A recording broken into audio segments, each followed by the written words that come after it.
from WFP. I'm here today with Ricky, who heads up everything to do with electrical here, and we are going to talk to you today about a topic that is so important, especially right now with the energy prices rocketing as they are, and that is to do with LED lighting.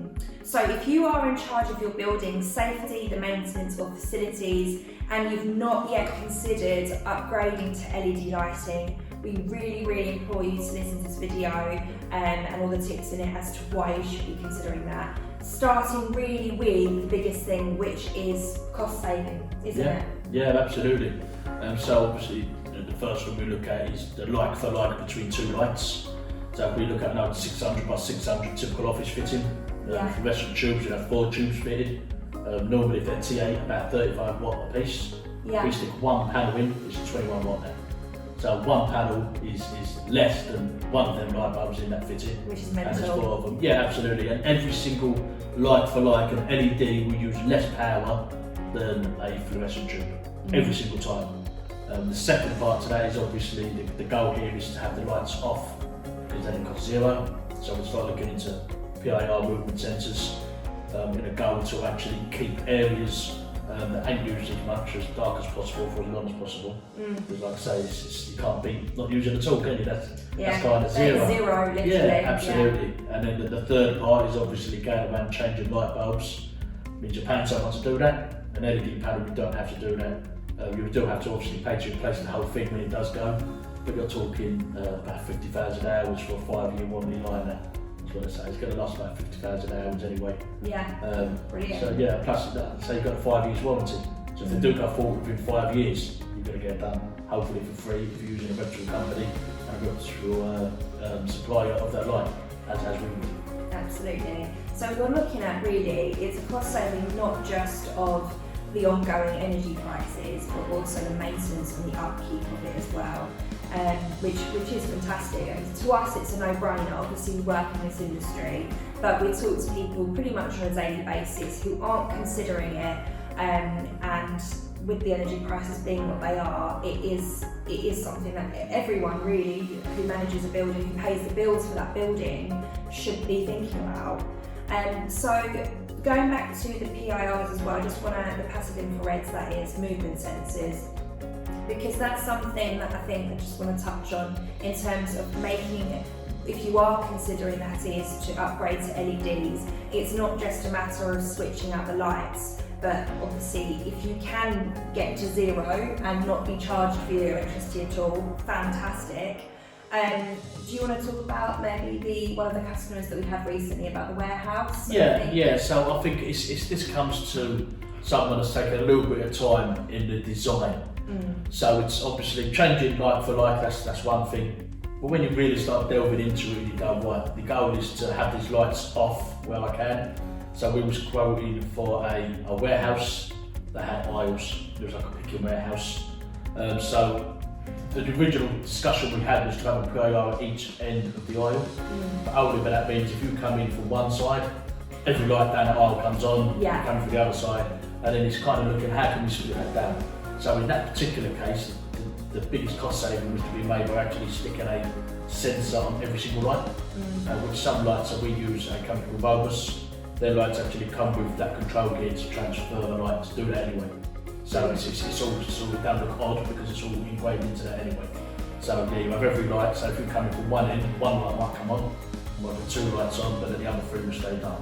So ultimately, the quickest way you're going to get that return on investment, which we'll talk about next, is to have the lights off as long as possible. So yeah, in that particular case, the most cost-effective solution was to have a movement sensor on every single light to get the biggest cost savings quickest. Makes sense. Now let's obviously turn to that return on investment that you referenced there, because obviously we do have some people who will turn up and say, we want to do these LED lights, we really want to do them, but the upfront cost is just going to be too much of a stick for us right now. So what would you say to that basically? Yeah, so that is the most typical sort of conversation we have pretty much every time. Obviously, yeah, we want to save money, but we don't really have the money right now. So the trouble with that obviously is if you don't do it, it's just going to cost you the same amount of money. So it is that every company has this problem of having the money up front. So what we do, we'll calculate your return on investment, because it's a much easier or palatable conversation for everyone if they know exactly where they stand. So like you said earlier in the video, you know, we say we're going to save money, but the exact amount of money that you save, that's what you need to see in black and white. So we'll look at how much you're paying per unit of energy, which at the moment in our sort of area is between 30 and 40p roughly from what we've seen so far.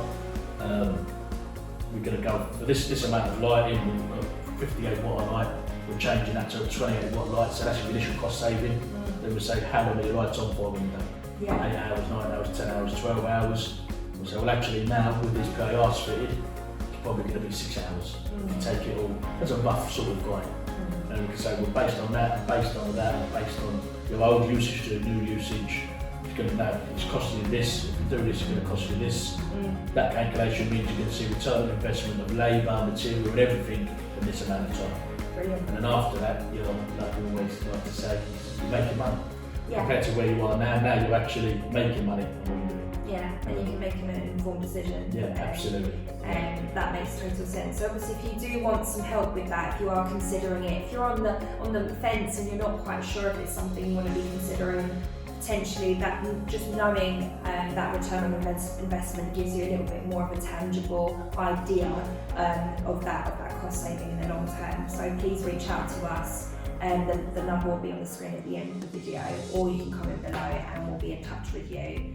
In terms of just thinking about other aspects of LED lighting and the reason, we've touched on low maintenance, which is fantastic, you know, not having to really touch them all the time.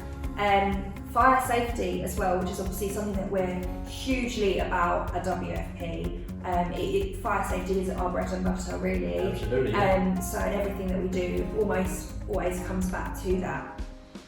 And obviously with LED lighting, it's a huge benefit because they don't heat up. And yeah, absolutely. I mean, we spoke about the cost savings, which is of the initial conversation.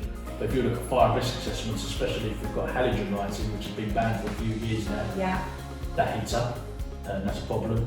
The other consideration with that is actually a cost implication as well, because when you think of, I always used to do when I was at school, it was the Harley Davidson, what I used to talk about.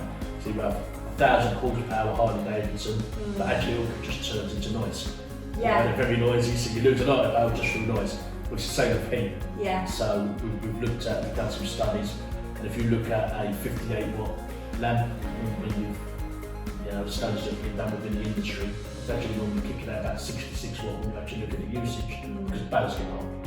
You know, so your alpha you've got a ballast getting hot, halogen is getting really hot, energy lighting runs cold, virtually cold. So one, you're getting better energy saving as well. So that's when you look at sort of the A+, which is the other one going on every electrical item now, is an A+ energy rating. Yes. But also, yeah, from a fire safety point of view, you haven't got to worry about the lights being too hot. Absolutely. And I think with the way the world is going and the sort of key topics of the time, which climate change and energy efficiency, carbon neutral, these are words that are buzzwords, and they are, a lot of companies are pushing that, and it is very much, we have seen companies where we've done either EV charging for them or we've done LED lighting upgrades for them, and they have used it as well as a sort of marketing tool to say, look at us, these are the steps that we're taking as a company to actually net zero. Net zero, to achieve net zero. And just government love it.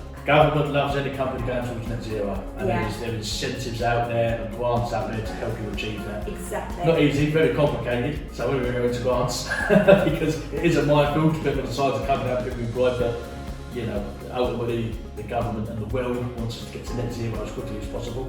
Yeah. And the other big thing is obviously you're going to start getting rewarded. As we transition to electric cars, we know there's not enough power in the grid, so that cutting down will start being incentivised as well. Yeah. With cheaper energy bills, ultimately that's where we sort of go by 2030 when we want electric cars to be everything, and petrol and diesel cars to go away. Yeah. Then they're going to need an infrastructure, and they're going to be rewarding companies to have the closer to net zero line better, because that's how we're going to do that transition. Yeah. So yeah, let's get on board with it now.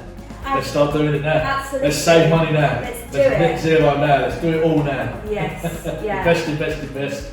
and see the benefits of saving money. Exactly. Well, I hope that's answered a few questions about LED lighting, and if you've landed on this video because you're just curious about it, hopefully it's sort of gauged your curiosity about it and you want to find out a little bit more. If you would like to read our blog post on it, which answers all the questions and gives you a number of benefits, some of which we've just touched upon here today, please have a read of that. Or give us a call, and again we'll give you that sort of return on investment, what you're looking at, how you can help save the planet, but also benefit yourself at the end of the day as well too. Thank you for joining us here today. Please don't forget to subscribe as well, and we will speak to you very soon. See you later. Bye.